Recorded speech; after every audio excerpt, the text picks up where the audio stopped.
2024 September నెల 16 నుండి 30 వరకు మిథున రాశి ఫలితాలు. కన్యా మిథునయోర్బుధ. ఈ రాశికి కూడా వచ్చేప్పటికల్లా శుక్రుడు ఒక్కడే బాగున్నాడు, మిగతా గ్రహాలు ఏవీ బాగాలేవు. కాబట్టి ఈ రాశి వాళ్ళు కూడా జాగ్రత్తగా జాతకాలు చూపించుకోవాలి. తర్వాత ఈ రాశి వాళ్ళు ముఖ్యమైన పనులు కొన్ని చేయాలి. ఏమిటయా అంటే, ముందు పొద్దున్నే సూర్యోదయానికి ముందు నిద్ర లేచి సూర్యుడికి నమస్కారం చేయండి. తల్లిదండ్రులకి పూజ చేయండి. తల్లిదండ్రులకి దండం పెట్టండి. తల్లిదండ్రులని హింస పెట్టబాకండి. భార్యని హింసించబాకండి. ముందు శాస్త్రం ఏంటంటే, అన్నం పెట్టి తలకాయ పగలగొడితే అన్నం పెట్టిన పుణ్యం మాత్రం రాదు, తలకాయ పగలగొట్టిన పాపం మాత్రం వస్తుంది.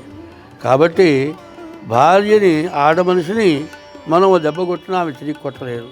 తల్లిదండ్రులను కొట్టినా కొట్టలేరు. తల్లిదండ్రులు తిట్టినా మనకు పాపం వస్తుంది. కాబట్టి ఇంటి దేవుడు ఉంటాడు, ఇష్టదైవం, కుటుంబ దైవం అన్నమాట. ఆ దైవాన్ని పూజించాలి. రెండోది తల్లిదండ్రులను పూజించాలి. భార్యని ప్రేమగా చూడాలి.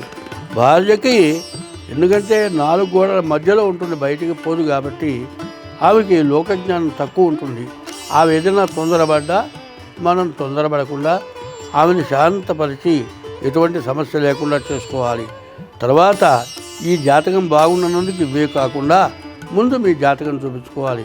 డేట్ ఆఫ్ బర్త్ ద్వారా కానీ హస్త సాముద్రికం ద్వారా కానీ మీ జాతకం చూపించుకోండి. శుక్రుడు ఒక్కడు తప్పితే ఏ గ్రహము బాగాలేరు. కాబట్టి మీ జాతకం చూపించుకొని దానికి తగిన పూజలు చేసుకోవటం చాలా అవసరం.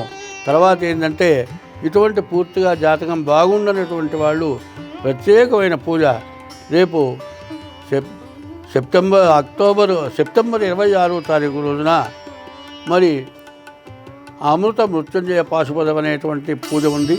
దానితో పాల్గొంటే ఎటువంటి దోషాలను కూడా పోతాయి, అన్నీ శుభం జరుగుతుంది.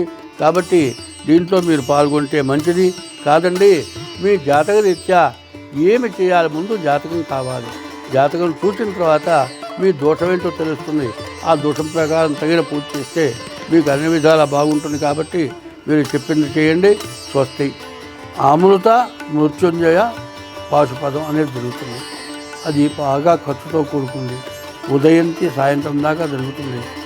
ఎటువంటి బాధలు, ఎటువంటి వ్యాధులు, ఎటువంటి అప్పులు, ఎటువంటి సమస్యలు ఉన్నా అందులో మీ గోత్రనామాలతో ఆ పూజ జరిగితే అన్ని రకాల బాధలు కూడా నివృత్తి అవుతాయి. మీరు ఎవరైనా దాంట్లో పాల్గొనదలుచుకున్న వాళ్ళు ఎవరైనా ఉండేట్లయితే మా ఫోన్ నెంబర్కి ఫోన్ చేసి దానికి తగినటువంటి పారితోషికం చెల్లించి ఆ పూజలో మీరు పాల్గొనవచ్చు. స్వస్తి.